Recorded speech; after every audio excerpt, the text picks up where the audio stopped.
एक सुंदर जवान लड़की ने नेता पर तानी बंदूक। ये हुआ दिसंबर की कोहरे भरी रात प्रीतम प्रदेश के 7 स्टार होटल में। नेता की सिक्योरिटी कुछ भी नहीं कर पाई और वो सुंदर लड़की उनका फोन सबके सामने से ले गई। मौत से बचते बचाते वो पहुंचती है सुनसान सड़क पर खड़ी एक आइसक्रीम की बड़ी वैन के पास। इस लड़की ने जैसे ही नेताजी का फोन वैन में बैठे आदमी को दिया, तब चली एक गोली। सुंदर लड़की को फोन के बदले मौत मिली। कौन है ये लोग? कौन था ये नेता? क्या है नेताजी का इस फोन में जिसके लिए गोलियां चली? वैसे गोलियां हमारे प्रीतम प्रदेश में पटाखों की तरह चलती रहती हैं, पर आज रात फूटा ये पटाखा एक प्रेम कहानी की चिंगारी बनने वाला था। मधुर। 20 साल की उम्र में मधुर ने इतना पैसा देखा था जितना लोग 20 जन्म में नहीं देख पाते। पर अमीरी के भैया अपने फायदे हैं और अपने नुकसान, और मधुर को आजकल ये नुकसान छूने लगे हैं। एक कमी सी महसूस होती है उसे जिंदगी में, जो पैसा पूरा नहीं कर सकता। वो कमी तो जिंदगी जीकर ही पूरी हो सकती है, और जीना तो मधुर को कामिनी सिखाने वाली है। अरे कामिनी, हमारी हीरोइन, कॉलेज की टॉपर और सबसे प्रोमिसिंग जर्नलिज्म स्टूडेंट। सब कहते हैं एक दिन ये टीवी की सबसे बड़ी रिपोर्टर बनेगी। मधुर नया नया कामिनी के कॉलेज में आया था और पहली बार देखती थी। हाय, मधुर के दिल में गिटार बज गए। फिर देर किस बात की थी? करने आया था बिजनेस मैनेजमेंट, पर माँ बाप को बिना बताए कामिनी के चक्कर में जर्नलिज्म कोर्स का फॉर्म भर दिया। पर कामिनी के 2 चेहरे थे। एक वो जिस पर अभी अभी मधुर का दिल आया था। आहा, सुंदर, शरीफ और प्यारी लड़की जो अभी लीडिंग न्यूज चैनल में इंटर्नशिप कर रही थी। और दूसरा चेहरा था वो जो कोई नहीं जानता था। कामिनी रात होते ही किच्चू सेठ नाम के एक अंडरवर्ल्ड डॉन के लिए काम करती थी। ये वही किच्चू सेठ है जिसने उसके होटल वाले नेता का फोन चोरी करवाया था। यहां कामिनी का काम था पार्सल इधर से उधर करना। जहां मधुर के पास एक तरफ इतना पैसा था कि उसे खुद नहीं पता था वो कितने करोड़ का मालिक है, वहीं दूसरी तरफ कामिनी के पापा का कैंसर का इलाज चल रहा था। कामिनी थी दिल की अच्छी, पर उसके हालातों ने उसे अंडरवर्ल्ड से जोड़ दिया था। कामिनी ने गरीबी और बिना किसी पावर के जिंदगी जी थी, और इस तरह अमीर लोगों से खास नफरत थी उसे। और ये बात हमारे आशिक को समझ आ गई थी, इसलिए मधुर ने कभी अपनी सच्चाई नहीं बताई। क्या होगा जब मधुर के अमीर होने की सच्चाई कामिनी के सामने आएगी? मधुर जितना कामिनी से बात करने के बहाने ढूंढता, वो उतना उसे कम भाव देती। मधुर के भी ईगो पर आ गया। क्या पहली बार लड़की को देख के दिल में कुछ कुछ हुआ, और ये लड़की घास नहीं डाल रही। मधुर के सबसे अच्छे दोस्त विलास ने उसे एक माइंड ब्लोइंग एडवाइस दी। भाई, तू कामिनी को स्टॉक कर। मधुर था तो थोड़ा भोला और लग गया कामिनी के पीछे, पर मिली सिर्फ बेइज्जती। अच्छा, कामिनी का पारा तब चढ़ा जब उसने मधुर को अपनी इंटर्नशिप के न्यूज रूम में देखा। मधुर ने डर से बोल दिया झूठ कि उसे भी इस न्यूज रूम में इंटर्नशिप चाहिए। और इस तरह हमारे रईसजादे को कॉफी पिलाने का काम मिला पहले दिन। प्लान तो था कि कामिनी के साथ दिन में कॉलेज और रात में काम पर साथ रहेगा, पर बॉस आदित्य ने दोनों को साथ कभी एक काम नहीं दिया। कामिनी लेकर आती थी प्रीतम प्रदेश की सबसे एक्साइटिंग क्राइम स्टोरीज, और मधुर को काम मिला बॉलीवुड की गॉसिप लाने का। कामिनी की एक्साइटिंग क्राइम स्टोरीज मधुर के लिए एक ऐसी दुनिया थी जिसका वो हिस्सा होना चाहता था, इसलिए कामिनी के पीछे पड़कर एक दिन मधुर ने उसे मना ही लिया। कामिनी मधुर को अपने साथ किच्चू सेठ का अड्डा दिखाने ले गई। यह माफिया हेडक्वार्टर था। मधुर के लिए यह सब काफी फिल्मी था। खतरा क्या होता है उसने कभी देखा ही नहीं। जिस रात मधुर माफिया अड्डा पहुंचा, उस रात वहां नेताजी के चुराए हुए फोन का सौदा हो रहा था। किच्चू सेठ की तरफ से सौदा कर रहे गैंग के सबसे भारी खिलाड़ी पहला था प्यारे, पूरे प्रीतम प्रदेश का सबसे नामचीन किलर, और दूसरा था जॉली, जो किच्चू सेठ के माफिया को एक कॉर्पोरेट ऑफिस की तरह चलाता था। अपनी कामिनी भी जॉली को रिपोर्ट करती थी। सौदा पूरा होने ही वाला था कि वहां दुश्मन गैंग ने हमला कर दिया। ये थे सुरमी भाई के लोग। प्रीतम प्रदेश में किच्चू सेठ बड़ा है या सुरमी भाई, ये प्रतियोगिता पूरे साल चलती रहती थी। आज किच्चू के अड्डे पर सुरमी के लोगों ने जमकर गोलियां बरसाई और ये सब हो रहा था नेताजी के फोन के लिए। कामिनी घबरा गई। ये गैंग वॉर उसने पहली बार देखी थी। वो तो यहां बस डिलीवरी का काम करती थी। पर मधुर का दिल जो उस दिन धड़का, ऐसा लगा कि आज जिंदा हुआ है। ये कौन सी लाइफ है भाई, ये कौन से लोग हैं, ऐसे भी जिया जाता है क्या? गैंग वॉर में दोनों के लोग मारे गए। मधुर और कामिनी गोलियों से तो बच गए, पर जॉली पूरी तरह जख्मी था और नेताजी का फोन उसके पास था। लोग मरने के बाद पीछे जायदाद छोड़कर जाते हैं। जॉली मरने के बाद फोन छोड़ गया। मधुर और कामिनी को जॉली के आखिरी शब्दों से समझ तो आ ही गया था कि ये कोई मामूली फोन नहीं है। अब क्या करेंगे दोनों इस फोन का? इस फोन में ऐसा है क्या कि ये सबको चाहिए? कामिनी और मधुर के लिए क्या खतरा लाएगा ये फोन? किच्चू सेठ कहने को तो अगले दिन रुद्रगंज के तबेले में थे, पर यह बाहर से मामूली दिखने वाला तबेला असल में काले धन का बैंक था। तबेले के बीचों बीच था एक छुपा हुआ कुआं और इस कुएं में रहता था करोड़ों का काला धन। किच्चू सेठ ने सौदा कर लिया था कि नेता का फोन एक हाथ देगा और रुद्रगंज का यह तबेला दूसरे हाथ ले लेगा। कामिनी वो फोन किच्चू सेठ को देना चाहती थी, पर मधुर को उत्सुकता हो गई कि फोन में है क्या। उसने फोन नहीं दिया। दोनों की दोस्ती तो हो गई थी, पर झूठ की बुनियाद पे। मधुर ने अपनी अमीरी छुपाते हुए कामिनी को एक ऐसी मनगढ़ंत गरीबी की दास्तान सुनाई कि आंखें भर आई। मधुर तो बस कामिनी की गुड बुक्स में आना चाहता था, ऊपर से हाथ लगा ये फोन अब दोनों से साथ काम करवा रहा था। कामिनी के माफिया बॉस जॉली की मौत के बाद कामिनी को प्रमोशन मिला। उसे जॉली की कुर्सी और बंदूक दे दी गई। कहीं ना कहीं वो जानती थी कि यह सही नहीं है, पर उसके पिता का इलाज उसकी जिद थी। अगर किसी का पिता उसे मरने के लिए छोड़ने को बोल दे तो उसे कैसा लगेगा? कामिनी को जब उसके पिता ने ऐसा कहा था तब उसे समझ आया था कि उसके पिता ने उसे कुछ नहीं समझा था। बचपन से उनको निराशा थी कि उनका बेटा नहीं है और कामिनी उनको साबित करना चाहती थी कि वो किसी लड़के से कम नहीं है। और इस जिद में उसके पास सही गलत सोचने का मौका ही नहीं था। जो करना था उसे खुद ही करना था और अपनी इकलौती फैमिली को बचाने के लिए वो अब कुछ भी कर सकती थी। मधुर ने फोन हैक करने के लिए अपने मामा जी मनोहर लाल जी की मदद ली। वो प्रीतम प्रदेश की सबसे बड़ी टेक कंपनी के मालिक थे। पता चला फोन किसी ऐरे गहरे नेता का नहीं, सीधा प्रीतम प्रदेश के गृह मंत्री लल्लन जी का है। किच्चू सेठ, सुरमी भाई, मंत्री जी के लोग और पुलिस की टीम सब इस फोन को ढूंढ रहे थे। मामा जी ने फोन क्रैक करना शुरू किया तो सबसे पहले मधुर को मिली कुछ तस्वीरें। एक तस्वीर देखकर मधुर को 440 वोल्ट का झटका लगा। ऐसा क्या देख लिया था मधुर ने? इस फोटो में कौन था? मधुर भागते हुए हॉस्पिटल पहुंचा तो सामने था वो आदमी जो मंत्री लल्लन जी के साथ सीक्रेट फोन की फोटो में भी था। ये कोई और नहीं, कामिनी के बीमार पापा थे। पर क्या कामिनी के पापा का सच कुछ और था? जब मधुर ने उनको तस्वीर दिखाई तो वो भड़क क्यों गए? क्या छुपा रहे थे वो? मधुर ने कामिनी को लल्लन जी के फोन में छुपे ब्लैक मनी के डिटेल्स दिखाए। कामिनी को पैसे की जरूरत थी तो साथ में काला धन लूटने का धांसू प्लान बना लिया दोनों ने। मधुर इतना अमीर है कि उसे खुद नहीं पता उसके पास कितना पैसा है, पर कामिनी के सामने क्योंकि मधुर ने खुद को गरीबी से पीड़ित घोषित किया है, इस तरह काला धन चुराने की प्लानिंग में वो खुद को शामिल कर लेता है। क्या करे भाई, प्यार में ऐसे गिरे हैं कि कामिनी से दोस्ती बढ़ाने के लिए कुछ भी कर लेंगे। और कामिनी भी धीरे धीरे मधुर की इस झूठी इमेज को पसंद करने लगी थी। पर उनका ये प्लान किलर प्यारे ने सुन लिया। कामिनी को पता था किच्चू सेठ से फोन चुराने की सजा अब मौत होगी, पर प्यारे ने उन दोनों से हाथ मिला लिया।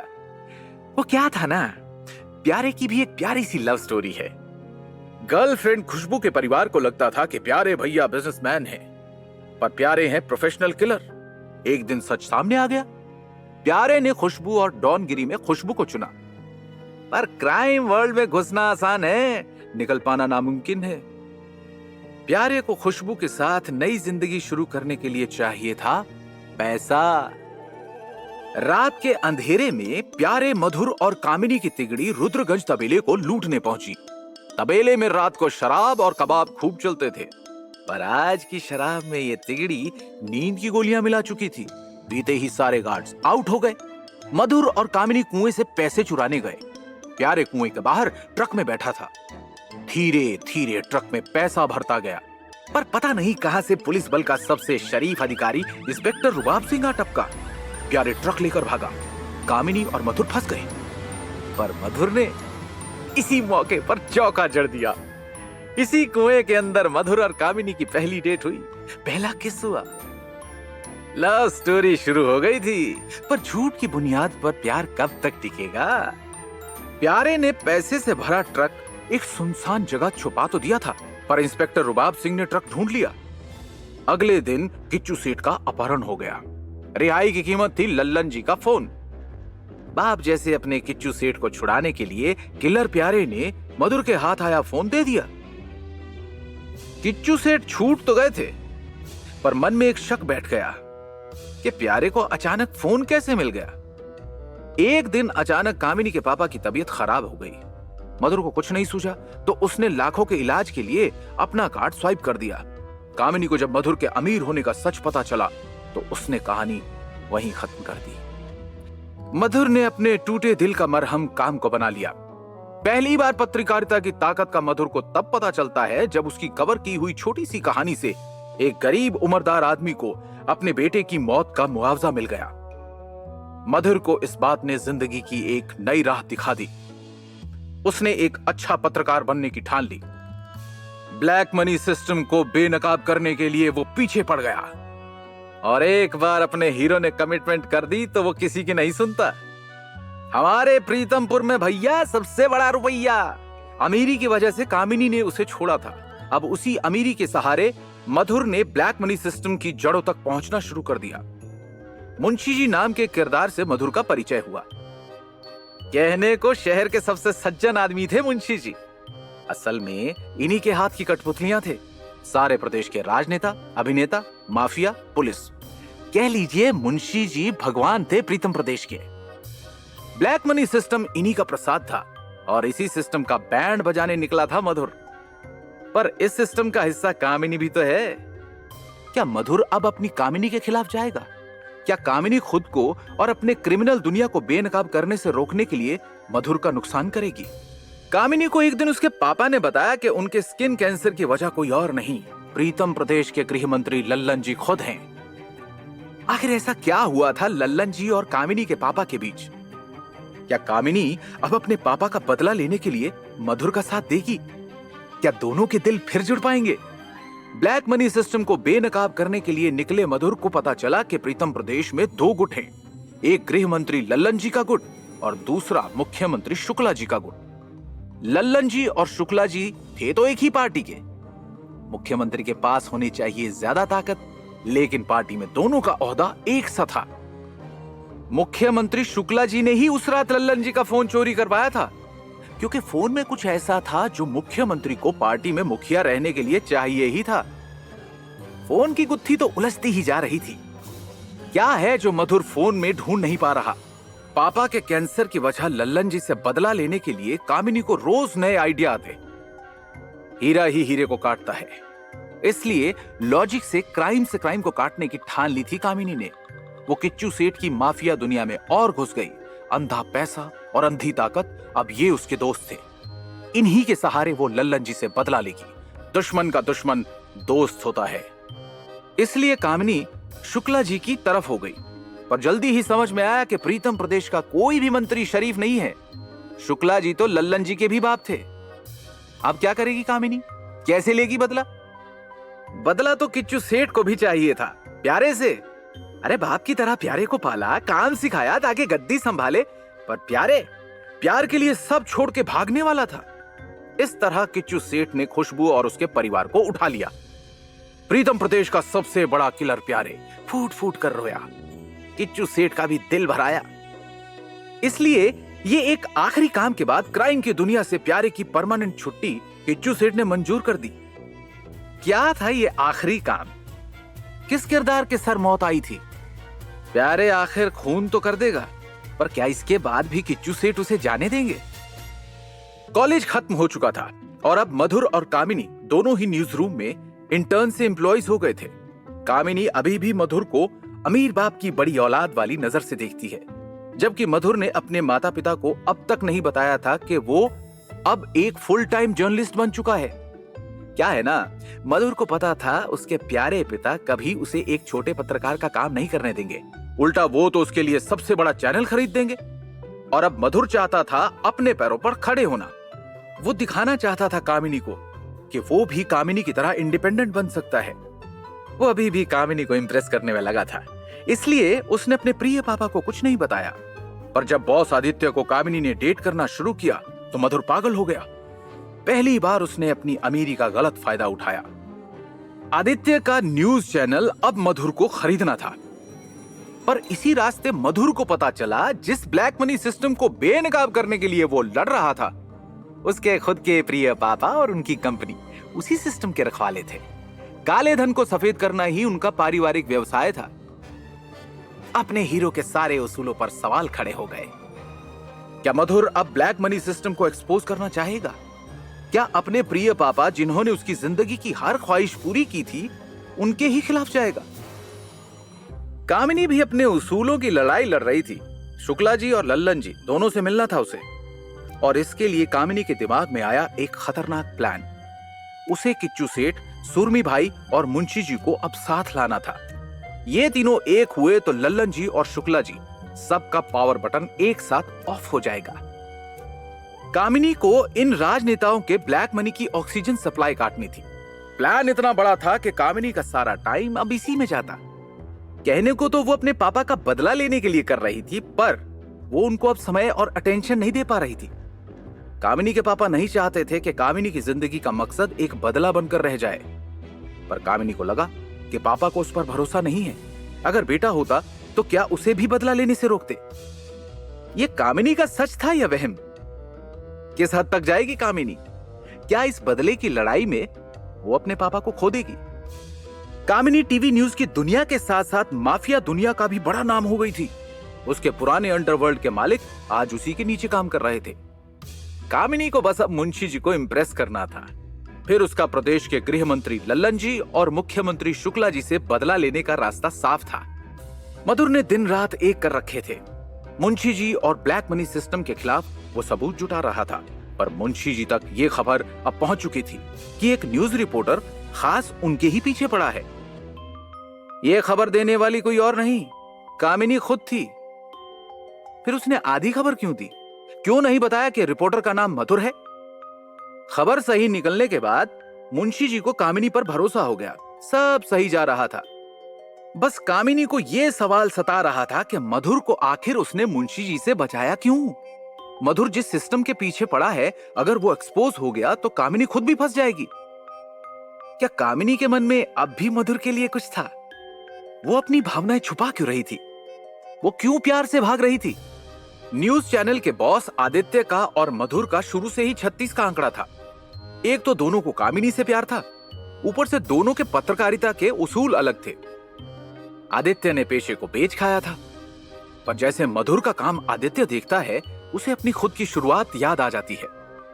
आदित्य भी एक जमाने में सच्चा और अच्छा पत्रकार बनना चाहता था, पर समय के साथ पैसे के लालच और जान के डर ने उसके सारे उसूल बदल दिए। क्या आदित्य के सोए जमीर को मधुर जगा देगा, या मुंशी जी को मधुर का पूरा सच बता के आदित्य उसे अपने और कामिनी के रास्ते से हमेशा के लिए हटा देगा? मधुर ने पूरा जोर लगाया, पर मुंशी जी तक पहुंचने का कोई दरवाजा नहीं खुला। पूरे शहर का प्रशासन जो उनकी जेब में था। मधुर को लगने लगा था कि वो इस लड़ाई में अकेला है, पर तभी उसका साथ आदित्य ने दिया। आदित्य को मधुर में जो अपनी खुद की झलक दिखी थी, आदित्य अब उसे फिर से खोने नहीं देना चाहता था। आदित्य ने मधुर को सबसे पहले नौकरी से निकाल दिया, ताकि दोनों पर किसी को साथ काम करने का शक ना हो। जो भी रिपोर्ट करता, आदित्य टीवी पर मुंशी जी के दबाव में नहीं चला पाता था। अब वो सारी खबरें मधुर के यूट्यूब चैनल पर जाती थी। देखते देखते मधुर सोशल मीडिया सेंसेशन बन गया। मधुर के मामा जी ने एक दिन मधुर को सरप्राइज दिया। मामा जी ने बिना बताए लल्लन जी का फोन क्लोन कर लिया था। फोन में एक वीडियो मिला जो कोड से लॉक था। यही वीडियो था सारे फसाद की जड़। इसी के लिए फोन इतनी डिमांड में था। लल्लन जी इसी वीडियो की वजह से मुख्यमंत्री को ब्लैकमेल कर रहे थे। अब ये वीडियो देखना बहुत जरूरी था, पर लॉक कोड कहां से लाएं? आदित्य था तो होशियार पत्रकार। उसने कामिनी के जरिए मधुर के लिए वो कोड निकाला। कामिनी को भी पता नहीं चला। वीडियो देखकर मधुर और आदित्य के होश उड़ गए। अब जाके उन्हें समझ आया कि लल्लन जी के फोन के पीछे माफिया, पुलिस सब क्यों पड़े थे। पर क्या है इस वीडियो में जिसके दम पर प्रीतम प्रदेश के गृह मंत्री अपने ही मुख्यमंत्री को नचा रहे थे? बहुत सोचने के बाद मधुर ने वो वीडियो मुख्यमंत्री शुक्ला जी को दे दिया। खुश होकर शुक्ला जी ने मधुर को अपनी जेब में रखा पत्रकार समझ लिया। फिर क्या था, उन्होंने मधुर को सबूत दिया जिनसे मधुर को लल्लन जी की छवि खराब करनी थी। मधुर का प्लान कामयाब रहा। उसके हाथ में अब प्रदेश के मुख्यमंत्री और गृह मंत्री दोनों के खिलाफ बड़े सबूत थे। क्या मधुर सरकार के दो सबसे बड़े मंत्रियों के काले राज खोलेगा? क्या इससे मुंशी जी का काला धन तंत्र अंदर से खोखला हो जाएगा, या कहीं खुलासे की कीमत मधुर को अपनी जान देकर चुकानी पड़ेगी? कामिनी जो अब मुंशी जी की खास उनके कंधे पर रख के लल्लन जी और शुक्ला जी पर बंदूक चलाने वाली थी। कामिनी लल्लन जी को अपने हाथ से मारकर अपने पापा का बदला पूरा करना चाहती थी। क्या मिश्रा और शुक्ला जैसे पुराने पापियों को मारना इतना आसान है? भले ही कामिनी साहसी है, लेकिन क्या वो हत्या कर सकती है? पर किस्मत को कुछ और मंजूर था। एक चाल में सब पलट गया। शुक्ला लल्लन की सरकार नहीं गिरी, उल्टा मधुर की जान पर ऐसे बनाई कि उसे अंडरग्राउंड होना पड़ा। अचानक मुंशी जी का भी खून हो गया, और ये खून करके प्यारे फरार हो गया। कामिनी का प्लान फेल हो गया। आखिर किसके कहने पर प्यारे ने मुंशी जी को मारा था? अब क्या करेगी कामिनी अपना बदला पूरा करने के लिए? पर यह कामिनी के लिए अकेला झटका नहीं था।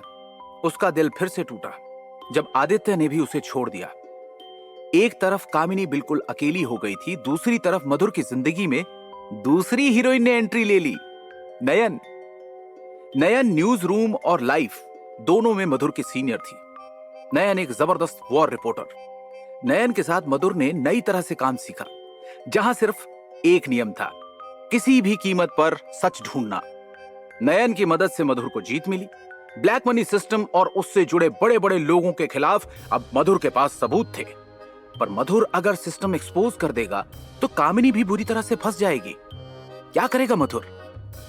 कामिनी ने हार नहीं मानी। उसने किच्चू सेठ के हाथ सूरमी भाई को टपकवा दिया। मुंशी जी की कुर्सी और सारा नेटवर्क अब किच्चू सेठ और कामिनी के हाथ में था।